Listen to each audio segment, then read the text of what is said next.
नमस्कार आप सभी को। देखिए संडे वाला दिन है और कल था सैटरडे का दिन यानी कि वीकेंड। मार्केट था बंद लेकिन दो मिड कैप बैंकों के रिजल्ट आए। IDFC first bank and AU small finance bank, जिसको हम कई क्वार्टर से कवर कर रहे हैं लगातार। तो इसको आज एनालाइज करेंगे कि रिजल्ट कैसे रहे और डेटा कैसा बना, चार्ट कैसा है, कैसी मंडे की तैयारी होनी चाहिए, किस तरीके का प्राइस एक्शन मंडे को हो सकता है कल जब बाजार खुलेंगे। तो चलिए एक एक करके देखते हैं कि रिजल्ट्स कैसे रहे। तो अब स्क्रीन के ऊपर हम लगा लेते हैं रिजल्ट्स को। तो रिजल्ट सबसे पहले लगे आपके सामने। जो ये जो पहला बैंक है ये है AU small finance bank. AU small finance bank के बारे में अगर हम बात करें तो देखिए इनकी टॉप लाइन में 3% की ग्रोथ आई है निकल करके, जो कि कम है, काफ़ी कम नज़र आ रही है। इतनी कम ग्रोथ से इनका काम नहीं चलेगा क्योंकि इनको प्रीमियम वैल्यूएशन मिलता है। चलिए खैर कोई बात नहीं। अदर इनकम के अंदर 110 करोड़ की ग्रोथ आई है, जो परसेंटेज टर्म्स में करीब करीब 30% के, बल्कि 35-40% के करीब है की ग्रोथ आई है, जो कि काफ़ी अच्छी मानी जाएगी। तो अब अब इसके बाद इनको देख लेते हैं सीधे ऑपरेटिंग प्रॉफिट बिफोर प्रोविजंस। ये इनके 546 करोड़ से बढ़ के हो गए 647 करोड़, यानी कि 18% की बाजी मार गए यहाँ पे। 3% की टॉप लाइन ग्रोथ के अगेंस्ट 18% का अगर ऑपरेटिंग प्रॉफिट बढ़ेगा तो अपेरेंटली रिजल्ट को बहुत बेहतरीन माना जाना चाहिए। लेकिन अगर इसमें से अदर इनकम के इम्पैक्ट को हटा देते हैं तो ऑपरेटिंग प्रॉफिट इनके बढ़ने 18% बढ़ने के बजाय 1% गिर जाते हैं। यानी कि टॉप लाइन 3% बढ़ने के बाद भी ऑपरेटिंग प्रॉफिट 1% गिर जाता है। यानी कि मार्जिन्स के ऊपर, निम्स के ऊपर प्रेशर साफ विजिबल है। तो अदर इनकम फ्रंट पे रिजल्ट बहुत अच्छे, बाकी रिजल्ट उतने अच्छे नहीं। कुल मिला के अभी तक की बात तो ये रही। अब आगे प्रोविजंस। भाई प्रोविजंस बढ़ गए इनके काफ़ी। प्रोविजंस देखिए यहाँ पे 429 करोड़ के थे पिछले बार और 329 करोड़ के हो गए, इस बार बढ़ के हो गए कितने, 1143 करोड़ के। नहीं सॉरी, ये 42 करोड़ के प्रोविजन थे जो कि घट के हो गए थे 32 करोड़ के, और इस बार बढ़ के हो गए 114 करोड़ के। तो ये प्रोविजंस के अंदर तो अच्छा खासा उछाल आ गया। देखिए प्रोविजंस का बढ़ना एक खतरे की घंटी होती है कि आप जो लोन दे रहे हैं उनकी क्वालिटी अच्छी नहीं है, इसलिए आपको प्रोविजंस करने पड़ रहे हैं। फ्यूचर में एनपीए होने की संभावना बनेगी। ठीक है, आगे बढ़ते हैं। अब इनका नेट प्रॉफिट रहा ये 386 करोड़ से बढ़ करके हो गया 401 करोड़। तो ये देखा जाए तो, और पिछले साल में 342 करोड़ से बढ़ के 401 हुआ। तो देखने में तो ठीक लग रहा है लेकिन ये उतना ठीक है नहीं, क्योंकि ईपीएस इन्होंने देखिए किया 5 रुपये 80 पैसे से बढ़ा के 6 रुपये 20 पैसे, और पिछले क्वार्टर में 5 रुपये 27 पैसे था, वहां से बढ़ के 6 रुपये 2 पैसे, 6 रुपये 20 पैसे नहीं, 6 रुपये 2 पैसे। ग्रॉस एनपीए इनके बढ़ गए। देखिए ग्रॉस एनपीए इनके 1.76% से बढ़ के 1.91% हो गए। एनपी और एब्सोल्यूट टर्म्स में तो थोड़े ज़्यादा ही बढ़ गए, 1121 करोड़ से बढ़ के 1244 करोड़ हो गए। और आपके प्रोविजंस, नेट एनपीए भी बढ़ गया और ग्रॉस एनपीए भी बढ़ गए, जबकि आपने प्रोविजन भी अच्छा खासा इस बार बना लिया। तो एसेट क्वालिटी फ्रंट पे हो गए खराब, मार्जिन फ्रंट पे हो गए खराब, अदर इनकम फ्रंट पे हुए अच्छे। वैल्यूएशन फ्रंट पे 3% की आप अगर ग्रोथ देते हो तो आपको ये वैल्यूएशन जस्टिफाई नहीं होता। 6 रुपये 2 पैसे का अगर आप पीपीएस दे रहे हो तो भी आप 28-29 के पीई पे काम कर रहे हो। बैंकिंग सेक्टर में इतना पीई उन्हीं कंपनियों को मिलता है जो 30-35-40% की ग्रोथ सालाना दर्ज करती हैं। आप नहीं कर पा रहे। तो वैल्यूएशन कितना जस्टिफाई हो रहा है? मेरे हिसाब से तो नहीं जस्टिफाई हो रहा है। लेकिन वैल्यूएशन जस्टिफाई होना नहीं होना और फंडामेंटल अच्छे होना खराब होना एक अदर अलग बात है। मार्केट में क्या चल रहा है वो एक अलग बात है। तो मार्केट में क्या चल रहा है उसके लिए हम कहाँ कहाँ चलेंगे, सीधा चलेंगे आपके चार्ट के ऊपर। चार्ट के ऊपर देखते हैं चल के कि चार्ट क्या कह रहा है इसका, यू स्मॉल फाइनेंस बैंक का। देखिए चार्ट तो इसका देखिए खतरनाक दिख रहा है। खतरनाक से मतलब ये है कि इनका जो 200 डीएमआ है 699 रुपये 24 पैसे, 699 रुपये 24 पैसे का जो डीएमआ है उसके नीचे जा करके क्लोज दिया है। हालांकि उसी को टच करके आज आया, डोजी कैंडल बनाई है इसने। नीचे से आप देखेंगे अगर 15 मिनट के टाइम फ्रेम पे तो थोड़ा सा काम भी हुआ है। लेकिन आज भी हम डिलीवरी का डेटा और ये आपके फ्यूचर्स के अंदर कैसी पोजीशन बनी है ये हम ठीक से देख नहीं पाए, क्योंकि एनएससी ने अपलोड ही नहीं किया है। लेकिन कोई बात नहीं, जितना अपलोड किया है उसी से समझेंगे कि किस तरीके का डेटा इसके अंदर बना होगा। हालांकि आखिर के कुछ मिनटों में डिलीवरी जरूर उठाई गई है इसके अंदर, लेकिन वो कितनी सिग्निफिकेंट है अभी इसको थोड़ा सा चेक करेंगे। तो अब इसके अंदर जो प्राइस एक्शन हुआ है, जो एक्शन हुआ है, प्राइस एक्शन नहीं एक्शन हुआ है पिछले कुछ दिनों में, वो किस तरीके का हुआ है थोड़ा सा इसको भी समझते हैं। तो स्क्रीन के ऊपर अब हम देखेंगे एयू स्मॉल फाइनेंस बैंक का सारा डेटा लगा हुआ है। इसके अंदर देखिए कल का डेटा तो भी है नहीं हमारे पास, कल का डेटा क्योंकि मैंने जैसे बताया कि एनएससी ने अपलोड ही नहीं किया है, तो भाई अब उनको कौन क्या कह सकता है। तो अपलोड नहीं किया, लेकिन पुराने डेटा से ही काम चलाएंगे। देखिए रोज शॉर्ट कवरिंग हो रही है, पोजीशन शॉर्ट्स इसमें से कवर किए जा रहे हैं जैसे जैसे इसका भाव गिरता जा रहा है। भाव लगातार गिर रहा है और शॉर्ट्स कवर किए जा रहे हैं। डिलीवरी का डेटा ठीक ठाक बन रहा है, लेकिन आप ये समझो कि भाव गिर रहा है और डिलीवरी का डेटा ठीक भी बन रहा है, तो वो सेलिंग का इंडिकेशन हो सकता है। टेक्निकली 200 डीएमआर जो 699 रुपये 24 पैसे है, इसको तोड़ करके ऊपर क्लोज करे तो कुछ बात बनने की संभावना है, अदरवाइज नहीं बनेगी बात। अभी शॉर्ट्स फिर से बनने लग जाएंगे, और अगर 200 डीएमआर तोड़ता भी है, 720-25 तक जाता है किसी वजह से, जाना तो नहीं चाहिए इन रिजल्ट्स के बेसिस पे, जाता है तो फिर वहां पे शॉर्ट बनने शुरू हो जाएंगे। और हो सकता है एक बार लेके जाया जाए, क्योंकि अभी कल जब एक दो फ्रंट पे तो रिजल्ट ठीक ही लग रहे हैं ना, उन सारे फ्रंट पे अगर ठीक लग के कुछ मार्केट में मीडिया में कमेंट्री ठीक ठाक आती है, मैनेजमेंट कुछ बोलना शुरू करता है, तो हो सकता है 730-35 तक भी चला जाए, उससे ऊपर नहीं जा पाएगा और वहां पे जबरदस्त शॉट फिर से बनेंगे, ऐसा हमें महसूस दे रहा है सारी चीजों को देखने के बाद।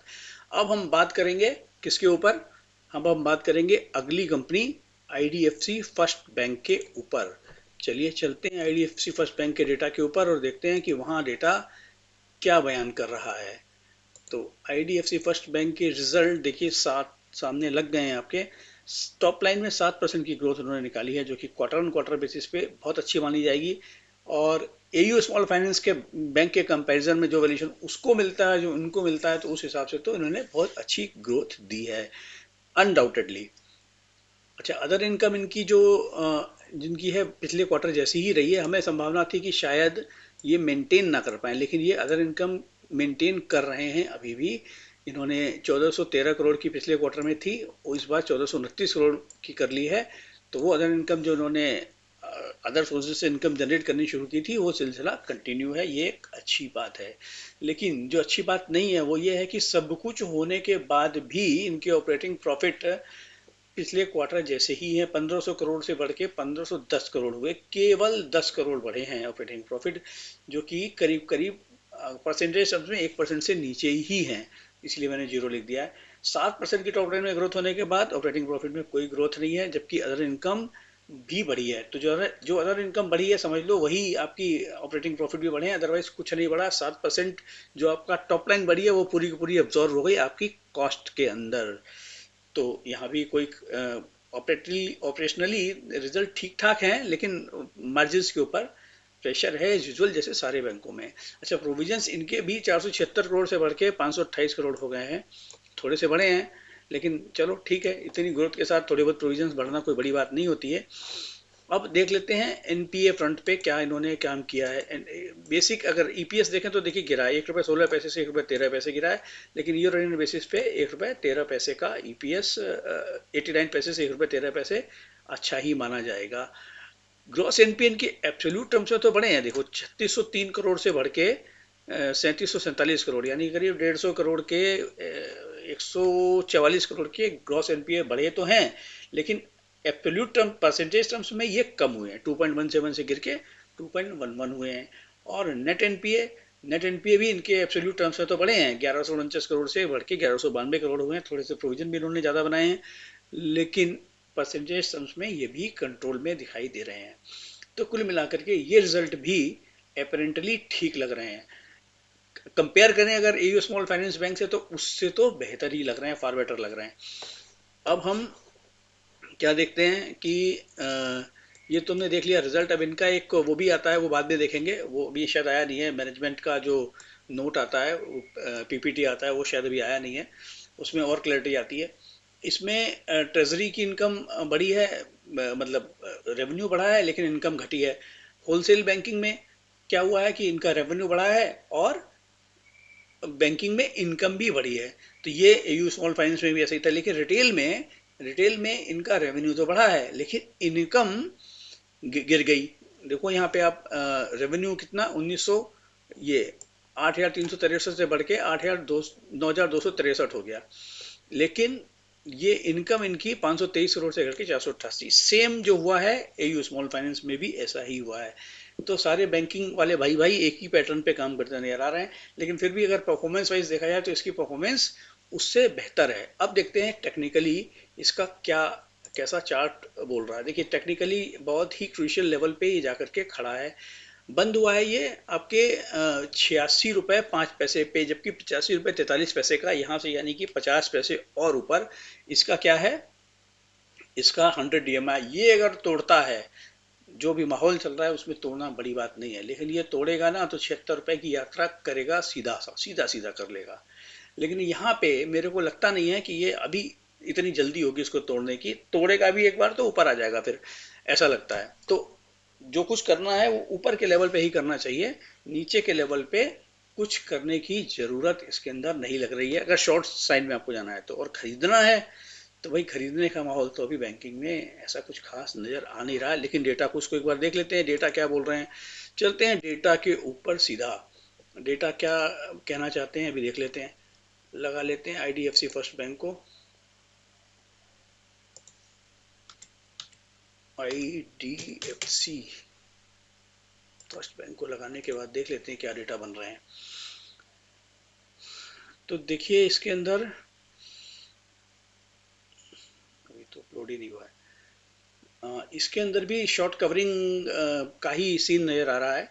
शॉर्ट कवरिंग काफ़ी हो चुकी है ऑलरेडी, और इस भाव के ऊपर शॉर्ट कवरिंग और भी हो सकती है।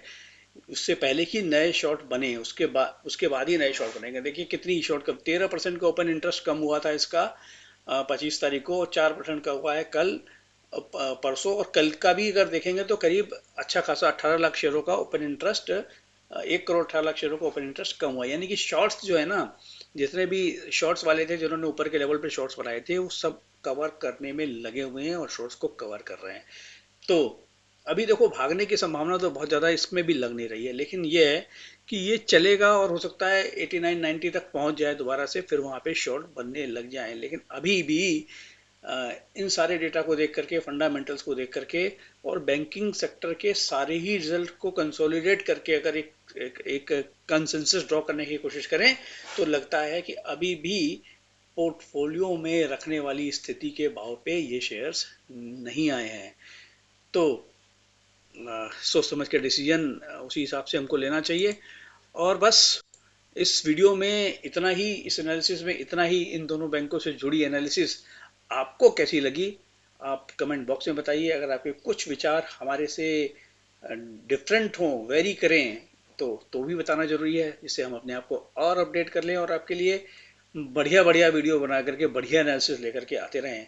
चैनल को सब्सक्राइब नहीं किया है तो सब्सक्राइब कर लें, वीडियो को लाइक शेयर कर लें। Thank you very much for watching this video.